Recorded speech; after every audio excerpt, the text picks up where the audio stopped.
les amis, salut les potos, salut à tous les amis de Viking Débrief connaisseurs connaissent, salut à tous nos abonnés. Bienvenue à notre nouveau numéro d'information sur le football africain. Alors quant à moi, je suis très heureux de vous retrouver aujourd'hui les potos. J'espère que vous passez un excellent début de journée. Alors les potos, tout à l'heure, nous allons parler de l'élection présidentielle à la tête de la Fédération ivoirienne de football et aussi de la brillante élection de Samuel Eto'o-Fils à la tête de la FECAFOOT. Alors les potos, si vous tenez à savoir tout le contenu de tous ces dossiers chaud de l'actualité sportive africaine, je vous prie de rester avec nous juste après ceci.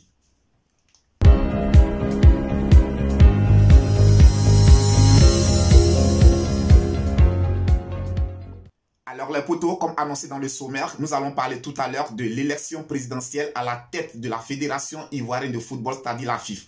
Alors c'est un dossier sur lequel je n'ai pas voulu me prononcer tout de suite. J'ai pris le temps d'observer, j'ai pris le temps d'analyser et aujourd'hui j'arrive à une conclusion vraiment qui est très triste pour le football ivoirien.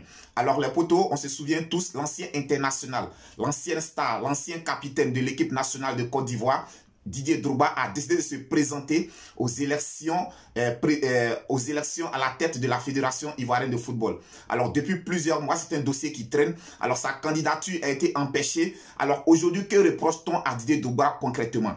Qu'est-ce qu'on reproche à Didier Drogba? Après analyse, après observation, les potos, ce qui ressort aujourd'hui. Alors aujourd'hui, on ne veut pas que Didier Drogba soit président à la tête de la Fédération ivoirienne de football, ou bien disons, certains acteurs du football ivoirien ne veulent pas que Didier Drogba soit président sous prétexte que c'est une personne qui a la main dure. Alors dans le jargon ivoirien, on dit il est avare, on dit il a la main dure. Alors aujourd'hui, on ne veut pas que Didier Drogba soit président à la tête de la Fédération ivoirienne de football sous prétexte qu'il est avare, sous prétexte qu'il a la main dure, sous prétexte qu'il n'assiste pas aux réunions des anciens footballeurs, de l'association des anciens footballeurs, sous prétexte que Didier Drogba n'assiste pas aux différents championnats qui se jouent. Alors aujourd'hui, moi je suis vraiment déçu. Je suis déçu qu'on puisse vraiment mettre ce genre d'arguments en avant concernant une élection à la tête de la Fédération ivoirienne de football. Aujourd'hui, de quoi est-ce qu'il est question? Didier Drogba se présente en tant que candidat à l'élection de la Fédération ivoirienne de football. Alors les potos, avant de continuer, je voudrais que vous sachiez que mon intervention aujourd'hui n'est pas de défendre Didier Drogba. Je ne défends ni la candidature de Didier Drogba, ni la candidature de Sori Diabaté, ni la candidature de Idriss Diallo. Je suis là juste pour apporter mon opinion, pour apporter mon point de vue et dire ce qui est juste. Alors aujourd'hui, Didier Drogba se présente en tant que candidat à la Fédération ivoirienne de football. Moi, je pense que pour les acteurs ivoiriens, pour tous les amoureux, pour toutes les personnes qui aiment le football ivoirien, aujourd'hui, le plus important, c'est de regarder quel est le programme de Didier Drogba. Qu'est-ce que Didier Drogba aujourd'hui propose aux Ivoiriens pour l'avancement du sport, pour l'avancement du football ivoirien?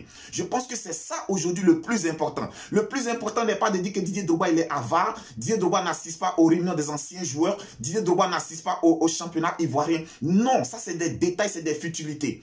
Aujourd'hui, le plus important, ce qui doit vraiment prévaloir, c'est qu'est-ce que le programme de Didier Drogba dit concernant l'avenir du football ivoirien. Les trois candidats ont émis des projets, des programmes de gouvernance. Alors, le plus important, c'est d'analyser, de consulter les programmes de tous les candidats. Aujourd'hui, je ne soutiens pas Didier Drogba, je ne parle pas de moi, je parle de ceux qui ne le soutiennent pas. Aujourd'hui, si tu estimes que tu ne soutiens pas Didier Drogba, alors tu viens, tu dis pourquoi est-ce que tu n'exprimes pas et tu ne supportes pas, tu ne soutiens pas la candidature de Didier Drogba par rapport à son programme qu'il propose. Je pense que c'est de ça qu'il est question.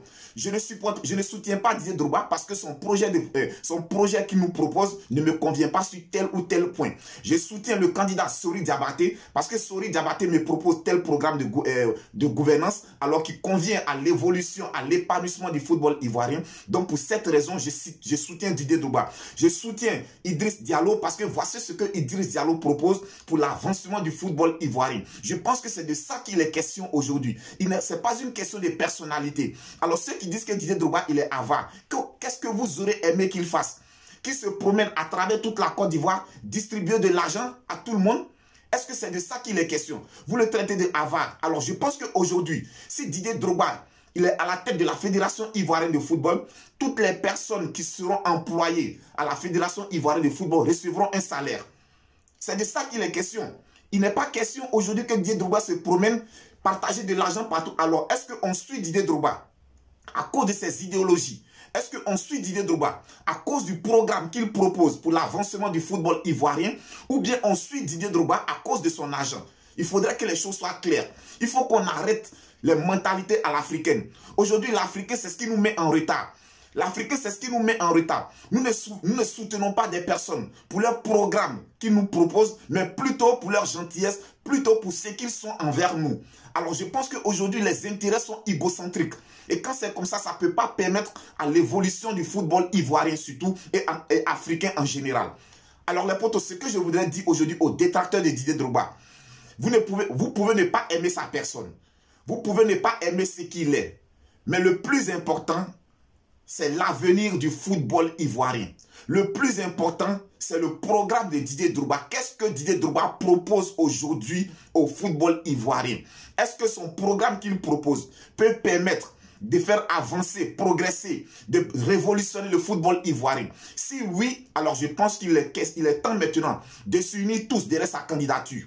Si c'est le programme de Sori Diabaté qui aujourd'hui peut permettre à l'avancement du football ivoirien, à l'émergence du football ivoirien, alors faisons tous bloc derrière Sori Diabaté. Si c'est le programme de Idriss Diallo qui aujourd'hui peut permettre de pouvoir faire révolutionner le football ivoirien, le championnat ivoirien, alors faisons tous bloc derrière Idriss Diallo. C'est de ça qu'il est question. Ce n'est pas une question de personnalité, ce n'est pas une question d'homme. C'est une question de l'évolution et de l'intérêt du football ivoirien. Alors aujourd'hui, moi, je ne peux pas comprendre que des dirigeants de clubs, pour une question d'élection à la tête de la Fédération ivoirienne de football, des dirigeants de clubs puissent sanctionner leurs joueurs parce qu'ils ont donné leur opinion, parce qu'ils se sont exprimés. Mais les joueurs ont le droit de s'exprimer parce qu'il s'agit de leur avenir. Il s'agit de leur avenir, c'est leur métier, c'est leur gagne-pain. À part le football, ils n'ont aucun autre métier. Donc aujourd'hui, il est important que les acteurs premiers, qui sont les footballeurs, qui sont les joueurs, donnent leur point de vue sur l'élection présidentielle à la tête de la Fédération ivoirienne de football. C'est important. Alors un président de club aujourd'hui ne peut pas se permettre de sanctionner un joueur parce que le joueur aurait donné son point de vue, son opinion, qui ne collabore pas ou bien qui ne coïncide pas, qui n'est pas la même vision que celui de son président. Non, mais là, je suis carrément désolé. Et je pense que c'est les présidents de clubs qui ne veulent pas voir le football ivoirien avancer. Aujourd'hui, il est question de quoi? Moi, j'ai été acteur numéro 1 dans le football ivoirien. J'ai été joueur, j'ai joué pendant 10 années dans le championnat ivoirien de première division. Je sais de quoi est-ce qu'il s'agit. Les joueurs de première division aujourd'hui en Côte d'Ivoire n'ont pas d'assurance. Ça dit, tu es un joueur ivoirien, tu joues en première division. Aujourd'hui, quand tu es blessé, ben, tu es pris à ta charge, à toi-même. Tu dépends de toi-même à 100%. Donc, ils n'ont aucune assurance. Il n'y a pas de cahier de charge. Il n'y a pas de cahier de charge où figure la masse salariale de tous les joueurs de première division. Je pense qu'aujourd'hui, ces choses doivent changer. Et les dirigeants de première division qui ne veulent pas que ces choses changent, ce sont ces dirigeants-là qui sanctionnent leurs joueurs parce qu'ils ont donné leur opinion. Alors, on ne peut pas sanctionner un joueur. On ne peut pas radier un joueur d'une équipe parce qu'il a donné son point de vue. Mais c'est tout à fait normal que les joueurs s'expriment parce que ce sont eux les acteurs numéro 1, ce sont eux les acteurs principaux. S'il n'y a pas de joueurs, il n'y a pas de club. S'il n'y a pas de club, il n'y a pas de fédération ivoirienne de football. Donc, laissez les joueurs s'exprimer. Les dirigeants corrompus, laissez les joueurs s'exprimer, laissez les joueurs donner leur point de vue. Et je pense même qu'il doit y avoir un changement de la façon de lire le président de la Fédération ivoirienne de football. Je pense que désormais, les capitaines de tous les clubs doivent être aujourd'hui autorisés à voter. Les capitaines de tous les clubs doivent être autorisés à voter. Et leur vote doit compter parce que ce sont eux les acteurs numéro 1 dans le football ivoirien. Donc, je suis vraiment désolé. Aujourd'hui, il y a trop de sorcellerie dans le football ivoirien. Parce que je ne peux pas comprendre que pour l'avancement du football ivoirien, on puisse mettre des questions des personnes en avant. Au lieu de mettre des programmes de gouvernance en avance, on met des programmes de personnes en avant. On met des sujets de personnes en avant. Non, je ne soutiens pas la candidature de Didier Drogba parce que lorsqu'on organise nos réunions, Didier Drogba ne vient pas. Non, je ne soutiens pas la candidature de Didier Drogba parce que Didier Drogba est très avare. Non, je ne soutiens pas la candidature. Mais quelles sont ces questions-là? Quelles sont ces manies? Moi, je pense que c'est trop enfantin. C'est trop enfantin et cette mentalité est très, très archaïque. Alors aujourd'hui, je demande au peuple ivoirien de tous s'unir derrière la candidature. Je ne parle pas de Didier Drogba, ni de Sori Diabaté, ni de Idriss Diallo, mais je parle de la candidature aujourd'hui qui pourrait permettre au football ivoirien de se professionnaliser, de se révolutionner, d'avancer positivement. Donc que tous fassent bloc comme c'était le cas du côté du Cameroun. Alors pour parler du Cameroun, je salue l'élection de Samuel Eto'o-Fils à la tête de la FECAFOOT, c'est-à-dire la Fédération camerounaise de football. Je salue. Vous n'allez pas me dire qu'au niveau du Cameroun, il n'y avait pas de divergence sur la personne d'Eto'o-Fils. Mais je pense que les Camerounais ont fait fi de ce cas. Les Camerounais ont regardé plutôt l'avenir du football camerounais. Qu'est-ce que Samuel Eto'o-Fils peut apporter au football camerounais? Ils ont examiné la question et ils ont vu que Samuel Eto'o-Fils, étant à la tête de la Fédération camerounaise de football, pourrait permettre au football camerounais de progresser, permettre au football camerounais de se développer.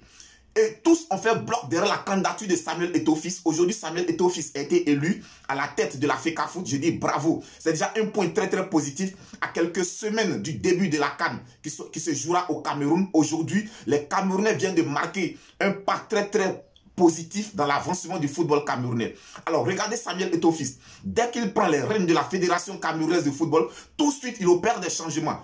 Il arrive au travail le lendemain de son élection, il arrive au travail, il arrive le premier et dès son arrivée, il demande qu'on ferme le portail de la Fédération camerounaise de football. Et toutes les personnes qui sont arrivées après Samuel Eto'o-Fils sont restées à l'arrière du portail, n'ont pas eu accès à la Fédération camerounaise de football, ont dû faire demi-tour chez eux. Mais c'est ce qu'on appelle un changement. Quand tu veux faire un changement, il faut que le changement soit radical. Et de façon radicale, tu dois commencer par toi-même. Donc déjà, il a commencé à mettre de l'ordre au sein de la Fédération camerounaise de football. Je pense que c'est ce genre de changement dont on a besoin. Samuel Eto'o-Fils arrive aujourd'hui à la tête de la Fédération camerounaise de football. Il arrive avec des idées nouvelles. Il arrive aujourd'hui avec des objectifs. Donc je pense que c'est de ces genres de personnes que nous avons besoin. Alors pour défendre aujourd'hui l'intérêt du football africain, les potos, on a besoin des personnes fortes, on a besoin des personnes charismatiques à la tête de nos fédérations. Il ne s'agit pas de mettre des personnes à la tête de nos fédérations et lors des grandes réunions, lors des rassemblements au niveau de la FIF, au niveau de la CAF, qui ne sont même pas capables de défendre les intérêts du football local et du football continental. Ce n'est pas possible. Aujourd'hui, il faut que les choses changent. Aujourd'hui, les potos, quand nous partons à des compétitions internationales telles que la Coupe du Monde, l'Afrique a 5 représentants, ce qui n'est pas normal. L'Afrique n'a que seulement 5 représentants, ce qui n'est pas normal. Donc aujourd'hui, pour changer ces genres de choses, il nous faut des personnes charismatiques, il nous faut des personnes emblématiques à la tête de nos différentes fédérations qui pourront vraiment défendre la cause de l'Afrique. Aujourd'hui, l'Afrique peut passer de 5 à 7 nations, pourquoi pas? Mais nous avons à la tête de nos fédérations des personnes qui n'ont aucun mot à dire lorsque la FIFA se réunit. Il faut que cela change aujourd'hui. Il faut que cela change. Déjà au Cameroun, nous avons Samuel Eto'o-Fils à la tête de la Fédération camerounaise de football. Imaginons qu'en Côte d'Ivoire, nous avons Didier Drogba. Du côté du Sénégal, la Fédération sénégalaise, elle est déjà très très forte. Du côté du Togo, par exemple, si Emmanuel Adebayor est élu dans le futur, si Emmanuel Adebayor est élu comme président de la Fédération togolaise de football, du côté du Mali, si nous avons Seydou Keita, nous avons Charles Kaboré du côté du Burkina Faso, Titi Camara du côté de la Guinée. Je pense qu'avec toutes ces personnalités fortes, emblématiques, aujourd'hui ces personnalités pourront représenter dignement l'Afrique lors des réunions au cours de des réunions des assemblées de la FIFA. Parce qu'on a besoin de ça aujourd'hui. On ne peut pas aller à une Coupe du Monde où par exemple le Cameroun joue contre l'Italie et l'arbitre c'est un Français. Les potes, vous comprenez déjà avec moi ce que je vais dire. On ne peut pas aller à une Coupe du Monde où, par exemple, pour un quart de finale très important, on a Argentine, par exemple, Argentine-Sénégal, et l'arbitre, c'est un Sud-Américain. Vous comprenez ce que je veux dire? Donc, aujourd'hui, on a besoin de personnes fortes pour défendre les causes de l'Afrique. Et ces personnes fortes-là passent par des personnes charismatiques, des personnes emblématiques, qui sont entendues sur le plan mondial, qui sont craintes, dont les opinions sont écoutées, les opinions sont prises en compte. C'est de ça qu'il est question aujourd'hui. Donc les potos, vraiment, je dis que l'Afrique a besoin des personnes fortes à la tête de chaque fédération, si nous voulons vraiment que le football africain puisse avancer. Donc les potos, c'était tout pour aujourd'hui. Alors c'était juste pour dire aux détracteurs de Didier Drogba, qu'aujourd'hui, le plus important, ce n'est pas la personne de Didier Drogba, mais le plus important, c'est qu'est-ce que Didier Drogba propose pour l'avancement du football ivoirien. Si ce qu'il propose peut permettre de faire évoluer le football ivoirien, alors faisons tous bloc derrière sa candidature, soutenons-le et permettons-le de pouvoir accéder à la tête de la Fédération ivoirienne de football pour un avenir meilleur de notre football. Alors les potos, j'espère que j'ai été vraiment clair. J'espère que j'ai fait le tour de toute la question. Les potos, si tu n'es pas encore abonné à notre chaîne, n'hésite pas à t'abonner. The King Débrief Connaisseur connaît, c'est la chaîne de tous les amoureux et amateurs du football. C'est votre chaîne, c'est notre chaîne. Abonnez-vous, abonnez-vous, abonnez-vous, abonnez-vous. Likez, partagez, commentez. Ben, d'ici là, je vous souhaite de passer une agréable journée. On se dit à très bientôt pour une autre vidéo. Que Dieu vous protège.